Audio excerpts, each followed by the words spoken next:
Hi friends, നമുക്കിന്ന് നല്ലൊരു നാടൻ മത്തിക്കറി ഉണ്ടാക്കിയാലോ. നല്ല തേങ്ങ അരച്ച് വെച്ച് നാടൻ മത്തിക്കറി. നമുക്ക് ആവശ്യമായിട്ട് എന്തൊക്കെയാന്ന് നോക്കാം. ഞാനത് ചെയ്യേണ്ട ഒരു 5 മത്തി ഉള്ളൂ കേട്ടോ. 5 മത്തി ഇതുപോലെ വെട്ടി കഴുകി വെള്ളത്തിലിട്ട് വെച്ചിട്ടുണ്ട്.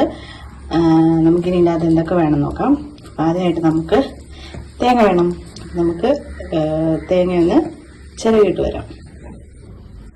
നമ്മൾ തേങ്ങ ഇവിടെ ചിരകി വെച്ചിട്ടുണ്ട്. പിന്നെ ഒരു 3 പച്ചമുളക്, കുറച്ച് ഇഞ്ചി. എനിക്ക് ഇഞ്ചിൻ്റെ ടേസ്റ്റ് ഇഷ്ടമാണ് കേട്ടോ. തേങ്ങ അരച്ച് വെക്കുന്നതിന് ഇഞ്ചിൻ്റെ ടേസ്റ്റ് എനിക്ക് ഇഷ്ടമാണ്. അതുകൊണ്ടാട്ടോ ഇഞ്ചി അത്രയും. പിന്നെ കൊച്ചുള്ളി,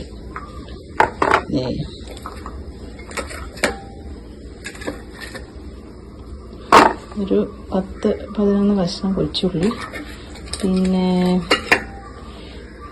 വെളുത്തുള്ളി, കറിവേപ്പില. ഇനി നമുക്ക് വേണ്ടത് മഞ്ഞപ്പൊടിയാണ്. മഞ്ഞപ്പൊടി ഒരു സ്പൂൺ വേണ്ട, 1/4 സ്പൂൺ മഞ്ഞപ്പൊടി.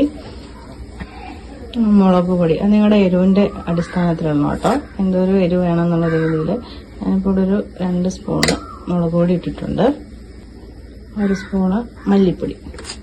ഇത്രയും സാധനങ്ങൾ ഇട്ടിട്ട് നമുക്കൊന്ന് നല്ലതുപോലെ നല്ല പേസ്റ്റ് രൂപത്തിൽ നമുക്ക് അരച്ചെടുത്തിട്ട് വരാം. നമ്മൾ എടുത്ത സാധനങ്ങളെല്ലാം കൂടെ ഒരു മിക്സിയുടെ ജാറിലോട്ട് ഇട്ടു. എന്നിട്ട് നമുക്ക് വെള്ളം ഒഴിച്ചു കൊടുക്കാം. ഒരു ഗ്ലാസ്, ഞാനിതൊരു കുഞ്ഞു ഗ്ലാസ്സാണ് എടുത്തേക്കുന്നത്. നമുക്കിനൊരു ചട്ടി എടുക്കാം. അതിൻ്റെ അകത്തോട്ട് നമുക്ക് ഈ അരച്ച് വെച്ചിരിക്കുന്ന അരപ്പ് ചേർത്ത് കൊടുക്കാം. നമ്മൾ അരപ്പ് ചേർത്ത് കൊടുത്തു. നമുക്ക് അതിനകത്തോട്ട് ആ മിക്സിയുടെ ജാറൊന്ന് നമുക്ക് കഴുകി നമുക്ക് ഇച്ചിരി വെള്ളം ഒഴിച്ച് കൊടുക്കാം. എന്നിട്ട് നമുക്ക് ആവശ്യത്തിന്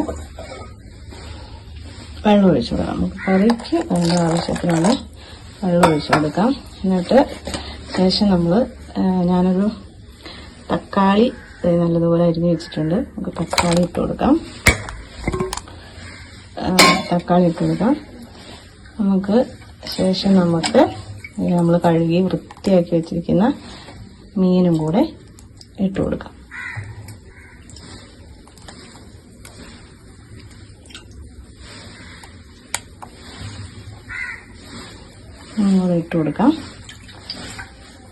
നമുക്ക് ആവശ്യത്തിന് ഉപ്പിടാം. നമ്മുടെ കറിക്ക് ആവശ്യത്തിനുള്ള ഉപ്പും കൂടെ ഇട്ട് കൊടുക്കാം.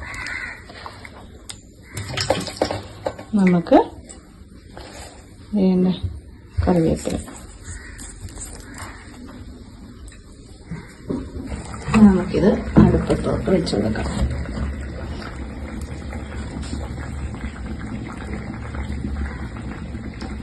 ഇതിവിടെ ഇരുന്ന് വേകട്ടെ, നന്നായിട്ട് തിളക്കട്ടെ അല്ലേ. അപ്പം നമ്മൾ മീൻകറി അടുപ്പത്ത് വെച്ചിട്ടുണ്ട്, അതേ മൂടി വെച്ചിട്ടുണ്ട്. ഇത് നന്നായിട്ട് തിളക്കട്ടെ.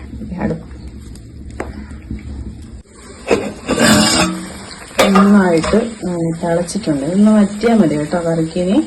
ജസ്റ്റ് ഒന്ന് ഇളക്കി കൊടുക്കാം. നല്ല മണം വരുന്നുണ്ട് കേട്ടോ, സൂപ്പർ മണം. കറി നന്നായിട്ട് തിളച്ചിട്ടുണ്ട്, അങ്ങനെ വറ്റിയിട്ടുണ്ട്. മുകളിൽ കണ്ടോ, ഞാനിപ്പോൾ ഇതൊക്കെ വന്നുണ്ട് കണ്ടോ, നല്ല തിളപ്പൊക്കെ വന്നു. നമ്മൾ നെയ്യൊക്കെ മുകളിലോട്ട് കയറിയിട്ടുണ്ട്. ഇനി നമുക്കിത് ഇറക്കി വെക്കാം. പിന്നെ നമുക്ക് ഉള്ളി പച്ച വെളിച്ചെണ്ണ ഒഴിച്ചു കൊടുക്കാം. അതിനുശേഷം കറിവേപ്പില നമ്മുടെ എടുത്ത് ഇട്ടിട്ട് നമുക്ക് വെക്കാം. എന്നിട്ട് നമുക്കിത് ഇറക്കി വെക്കാം. ഞാനിപ്പോൾ അടുപ്പത്ത് നിന്ന് മാറ്റിയിട്ടുണ്ട്. നമ്മുടെ സ്വാദിഷ്ടമായ മീൻകറി, മത്തിക്കറിയുടെ റെഡി ആയിട്ടുണ്ട്. നമുക്ക് ചോറിന് കൊടുക്കാം. ഈ മത്തിക്കറി നല്ല റേഷൻ കടയിൽ കിട്ടുന്ന ചാക്കരി ചോറില്ലേ, ചാക്കരി ചോറും കൂടെ കൂട്ടി തിന്നാനുണ്ടല്ലോ. എന്ത് സൂപ്പറാണെന്നറിയോ, അടിപൊളിയായിരിക്കും. എൻ്റെ വീഡിയോ ഇഷ്ടപ്പെട്ടെങ്കിൽ എല്ലാവരും ലൈക്ക് ചെയ്യുക, കമന്റ് ചെയ്യുക, ഷെയർ ചെയ്യുക. എല്ലാവരും കൂടെ സബ്സ്ക്രൈബ് ചെയ്യാത്ത എല്ലാവരും സബ്സ്ക്രൈബ് ചെയ്തേക്കണം കേട്ടോ. ഒന്നെ വീഡിയോ വെച്ച് വിട്ടേക്ക് സൈഡിൽ കൂടെ ബെല്ലൈക്കൺ ക്ലിക്ക് ചെയ്യുക. Thank you, Tata, bye bye. പുതിയൊരു വീഡിയോ ആയിട്ട് നമുക്ക് വീണ്ടും കാണാം.